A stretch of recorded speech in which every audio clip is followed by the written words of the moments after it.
window, underscore taboola equals window, underscore taboola, push mode, thumbnail C, container, taboola interstitial gallery thumbnails 5, placement, interstitial gallery thumbnails 5, target underscore type, mix, underscore taboola, push flush, true, U.S. Ambassador to Russia Michael McFaul at the U.S. Embassy in Moscow on Sept. 26, 2012.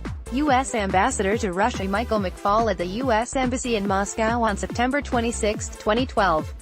Photo, State Department. The Moscow skyline beyond the U.S. Embassy, bottom right, on October 29, 2014. The Moscow skyline beyond the U.S. Embassy, bottom right, on October 29, 2014.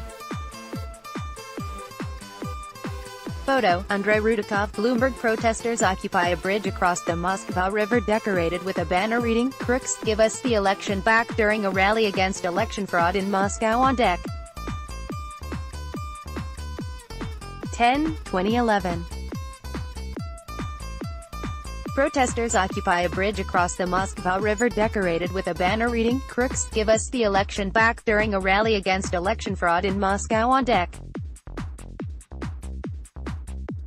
10, 2011. Photo, Andrei Rudakov. Bloomberg. A protester at center waves a poster with an image of Russian President Vladimir Putin that says, "We are going different ways," during a rally against election fraud in Russia on deck. 10, 2011. A protester at center waves a poster with an image of Russian President Vladimir Putin that says, "We are going different ways," during a rally against election fraud in Russia on deck. 10, 2011. Photo, Andrei Rudakov. Bloomberg. Putin needed an American enemy. He picked me. From the beginning of the Obama administration, we knew we wanted to reboot our relationship with Moscow. I coordinated Russia policy from the National Security Council, and Russia was one of the only other global powers, a crucial partner in world affairs. But the partnership had been badly strained by Vladimir Putin's move toward greater autocracy, NATO expansion, the revolutions in Georgia and Ukraine, the war in Iraq, and Russia's 2008 intervention in Georgia. President Barack Obama called this period dangerous drift. Several months before Obama took office, Dmitry Medvedev took over in the Kremlin, a change we believed might help us reset relations with Moscow. By June 2010, when Medvedev made his first visit to Washington, we were succeeding beyond our expectations. We'd signed a treaty to shrink our nuclear arsenals, jointly imposed tougher sanctions on Iran and added a supply route to Afghanistan through Russia, reducing our reliance on Pakistan. Soon we would help secure Russia's membership in the World Trade Organization. And in 2011, we even persuaded Medvedev to abstain on, rather than reject, UN Security Council votes authorizing force in Libya. No Soviet or Russian leader had ever acquiesced to Western military intervention in a sovereign country. U.S.-Russian relations were so much improved that, by spring 2011, I'd started to plan my return to Stanford. Obama had other ideas. "We'd come so far in resetting relations with this historic enemy," he said. "Didn't I want to finish the project? He asked me to become ambassador to Russia to help see the job through. But during my confirmation process that year, momentum slowed." In September 2011, Putin announced that he would run for president the following spring, an election he of course would win. Putin had little enthusiasm for the reset. He didn't believe in the win-win approach we'd developed with Medvedev. Massive demonstrations a few months later over a falsified parliamentary election intensified Putin's sentiment, since he blamed us for sparking those protests. To rally supporters and undermine protesters, Putin needed an enemy, and he turned to the most reliable one in Russia's recent history, the United States and then, by extension, me. As soon as I became the new proxy for Washington, Moscow launched a full-scale disinformation campaign alleging that, under my direction, the United States was funding the opposition and attempting to overthrow Putin. State propagandists and their surrogates crudely photoshopped me into pictures, spliced my speeches to make me say things I never uttered and even accused me of pedophilia. Long before most Americans learned of Russia's campaign to influence our 2016 presidential election, I personally experienced the power of the Kremlin's techniques. The hallmarks of its new style were there. There could be no such thing as win-win outcomes with the United States. Russia's domestic agenda, not NATO expansion, missile defense disputes or Syria, would drive its policy. The progress we'd made over 3 years was reversed almost overnight, because it was convenient for Putin to do so. I had become ambassador to advance the reset, and instead I presided over its demise. But it was not because we'd changed our policy. It was because Putin changed Russia's. The December 2011 parliamentary elections were the beginning of the end of the reset. Putin's party, United Russia, performed much more poorly than expected despite enjoying unlimited national television coverage, abundant financial resources, the backing of regional governments and a bump from ballot falsification. It won only 49.3% of the vote, a significant drop from the 64.3% it had garnered 4 years earlier. And in 2011, smartphones, better organized election monitoring organizations, and social media platforms such as VKontakte, Twitter and Facebook combined to expose electoral irregularities that had previously been invisible. Popular demonstrations began that month, first thousands, then tens of thousands and occasionally hundreds of thousands. The last time so many Russians had taken to the streets for political reasons was 1991, the year the Soviet Union collapsed. Putin's first reaction to these demonstrators was anger. In his mind, he had made these young professionals rich. Gross domestic product had risen more than 8-fold since he took power, and the people in the streets were middle class, and now they had turned against him. His second reaction was fear. Never before had so many Russians protested his rule. According to intelligence sources, Putin had been shocked by the speed at which Egypt's Hosni Mubarak, Libya's Muammar Gaddafi and other leaders targeted by the Arab Spring lost their grip on power just months earlier. Putin needed to defuse these popular protests and restore his standing in time for the March 2012 presidential election. Rather than engage with his opponents, he chose to repress and discredit them, portraying opposition leaders as traitorous agents of the United States. Putin always had been paranoid about U.S. efforts to undermine his government. Years before, he developed the view that the United States intended to foment a color revolution against his regime, just as we allegedly did in Serbia in 2000, Georgia in 2003 and Ukraine in 2004. In 2011, Putin also believed we wanted Medvedev to stay on as president. An off-the-record quip that quickly appeared in the Russian media by Vice President Joe Biden during his March 2011 visit to Moscow, suggesting that Putin should not run for a third term, seemed to support that hypothesis. Even before the parliamentary vote, Putin began to develop the argument about American manipulation of Russia's internal politics. We know that representatives of some countries meet with those whom they pay money, so-called grants, and give them instructions and guidance for the work they need to do to influence the election campaign in our country, he said in November 2011. This was false, but American interference seemed very obvious to him. They try to shake us up so that we don't forget who is boss on our planet.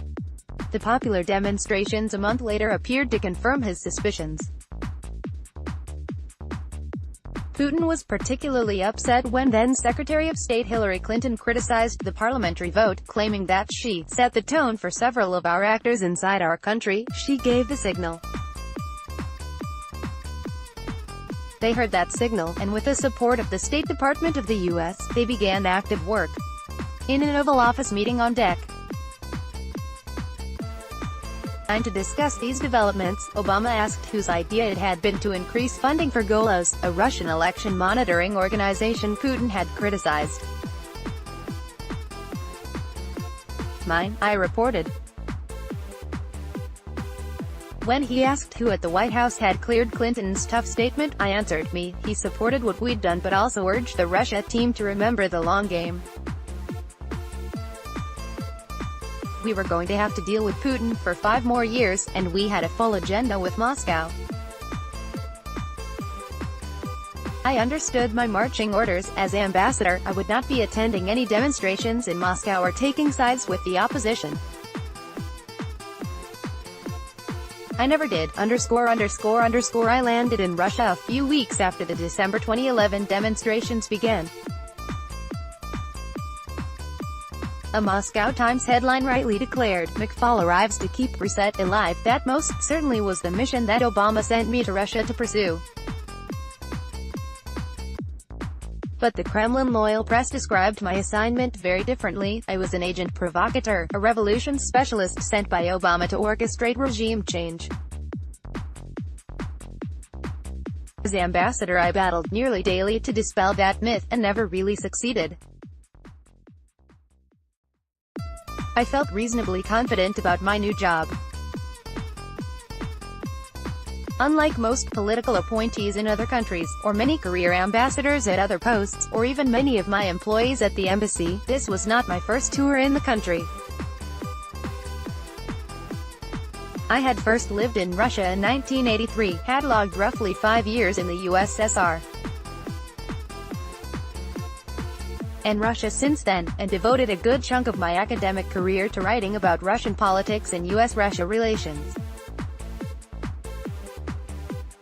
I didn't need to read briefing books on Pushkin, the Bolsheviks, privatization or Putin.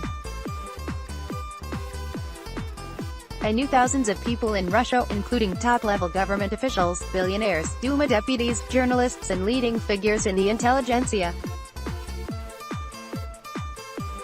I spoke Russian, and, maybe most important, I knew the Obama administration's Russia policy, a big leg up compared with many new ambassadors. I had helped write it. Still, I was also an outsider leading a team of State Department professionals and dozens from other departments and agencies. Many had worked on policy for 30 years and were rightly skeptical of a political appointee and professor with little experience in formal diplomacy. I would also be de facto mayor of a small village in the embassy compound, where being Mr. Reset meant little to the personal trainers, hairdressers, electricians, barkeeps and marines. Several hundred Russian employees now worked for me as well. They would judge me not by foreign policy outcomes but by how quickly I could secure raises or get hot Russian food in the cafeteria. This last item, burgers versus borscht, triggered a giant debate in the community complete with petitions, protest marches and color ribbons. My new job demanded I seek compromises both on missile defense and lunch options, so I plotted a low-key first 100 days. Listening and learning seemed the prudent way to start. I wanted to focus on getting to know my colleagues, learning the managerial side of the job and becoming a presence inside the compound. I would meet a few key Russian government officials but would save the big courtesy calls until after the Kremlin ceremony in February, when I would officially present my credentials to Medvedev. I planned a few personal interest, policy-free interviews, playing up my past experiences living in Russia and my love for Russian culture and history. My family and I arrived Jan. 14, 2012 in Moscow. Touring our palatial new residence, Spaso House, felt like visiting a museum. Photos of previous Spaso House residents, including George Kennan, author of America's Containment Strategy Toward the Soviet Union, and Averell Harriman, a former governor of New York, lined the walls. Images of Nixon, Kissinger, Brezhnev, Gromyko, Reagan, Bush, Gorbachev and Clinton testified to the incredible history of our new home. But my plan for his slow, quiet start imploded when Deputy Secretary of State Bill Burns visited on my third day.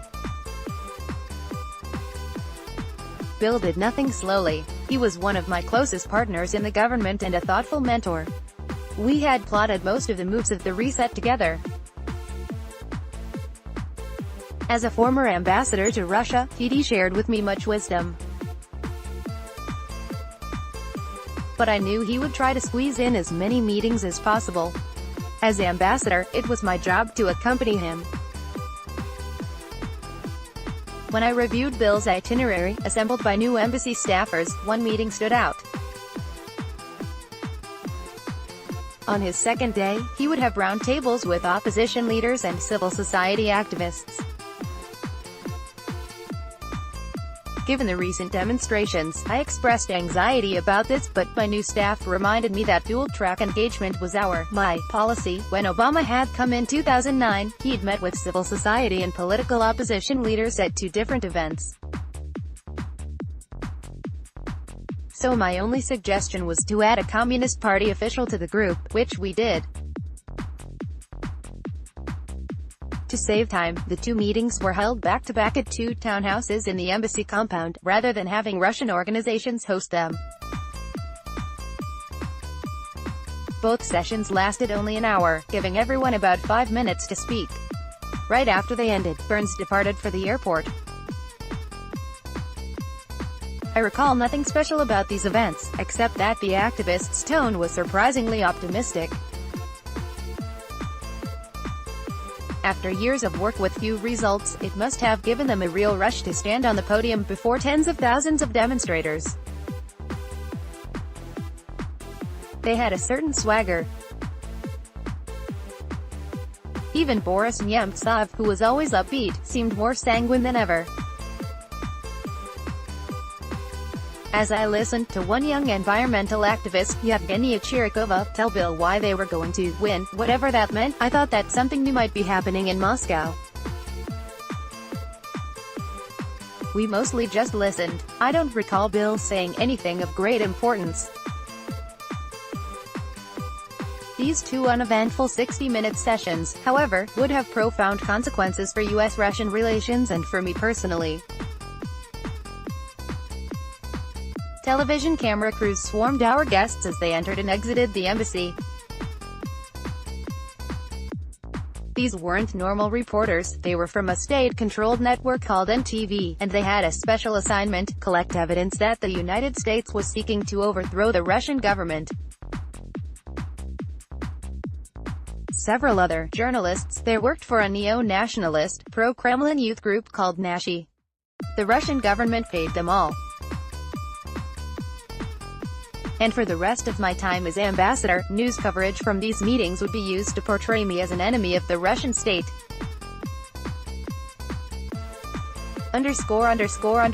Kremlin propaganda outlets soon reported that these Russian civil society and political opposition leaders had come to the U.S. embassy to receive money and instructions from me, the newly arrived usurper. False, obviously, because I was a specialist in color revolutions. False, Obama had sent me to Moscow to orchestrate a revolution against the Russian regime. False, they alleged. NTV's Special Assignment Group produced numerous television clips and documentaries showing footage of Russian opposition leaders leaving the U.S. embassy to promote that message. A documentary, Help from Abroad, and a series, The Anatomy of Protests, supposedly traced how the United States, including me personally, funded the opposition and the protests.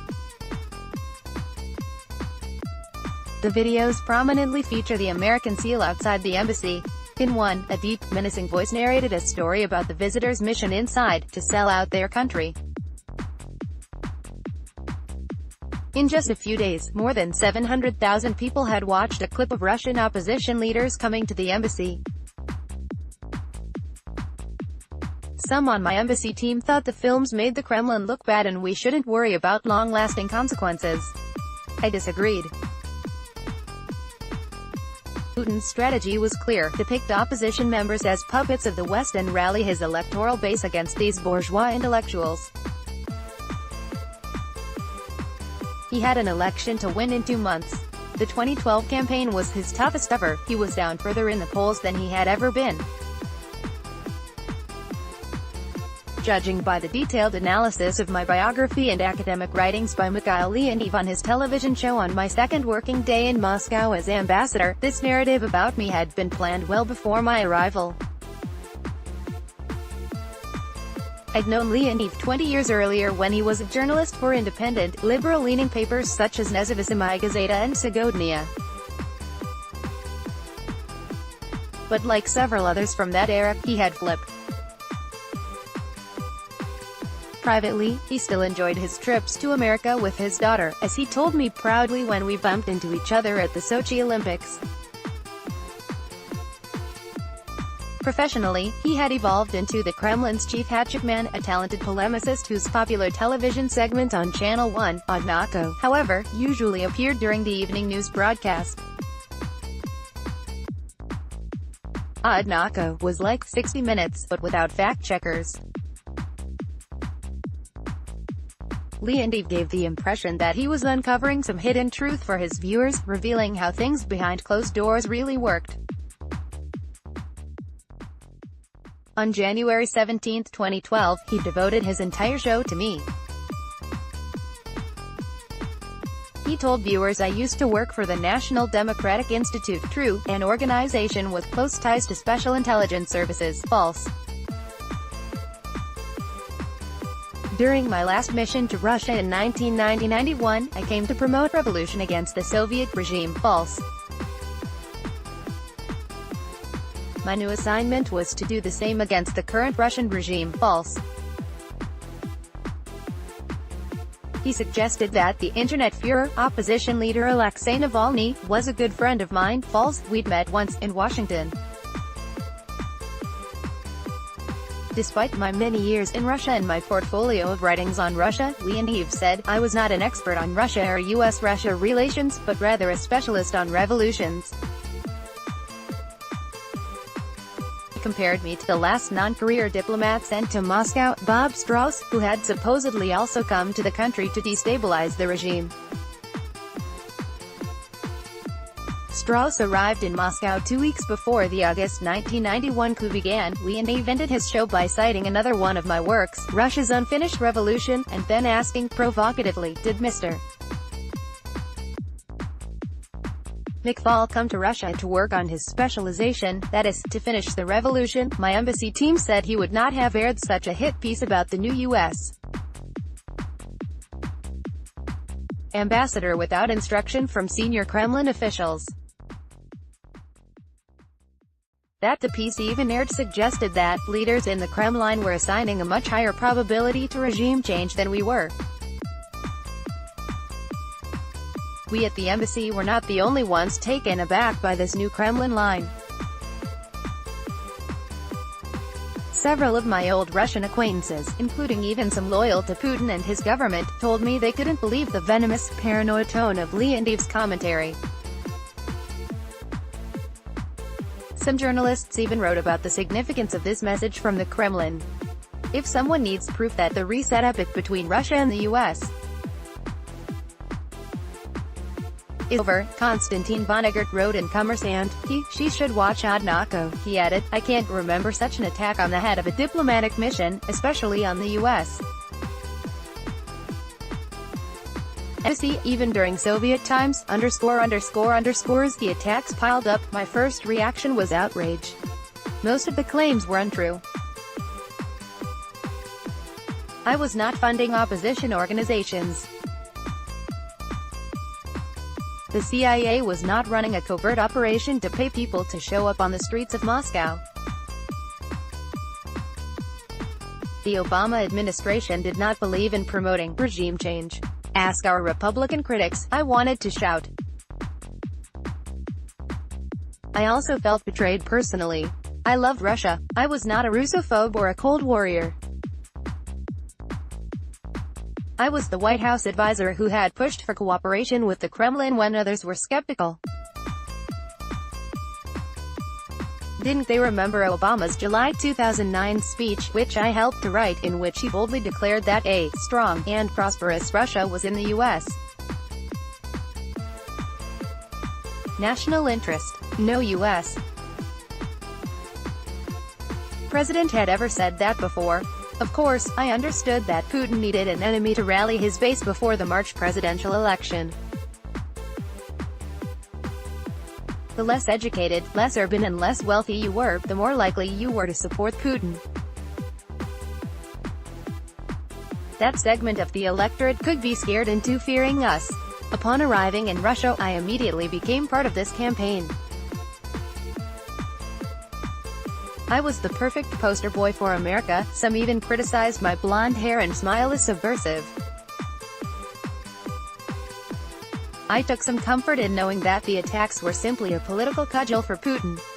Several Russians encouraged me to understand my fate along that line.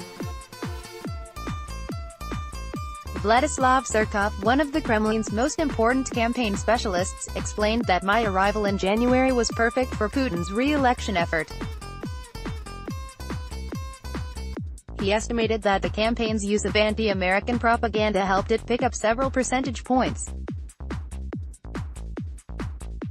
Medvedev delivered a similar message to me on the day I formally presented my credentials to him in the Kremlin. As we mingled, drinking champagne at the end of the ceremony in the ornate street, George Hall with a dozen other ambassadors, the Russian president pulled me aside and told me not to take the attacks too personally. After the election, everything would calm down. But some salvos were impossible to shrug off. On Feb. 11, a video began circulating on YouTube suggesting that I sexually assaulted children. A person walked the streets of Moscow showing allegedly random people photos of an actual, convicted pedophile and me, who looked like the pedophile. Everyone chose me. The clip ended with the stark statement, "McFaul is a pedophile." We contacted Google, and the company took the clip down, but it later reappeared. My wife joked to a Spaso House staffer that at least they hadn't accused me of cannibalism. He responded earnestly that pedophilia was much worse because cannibalism occurred, and was considered justified. During the siege of Leningrad, a Yandex web search for "McFaul is a pedophile" still produces 3 million hits.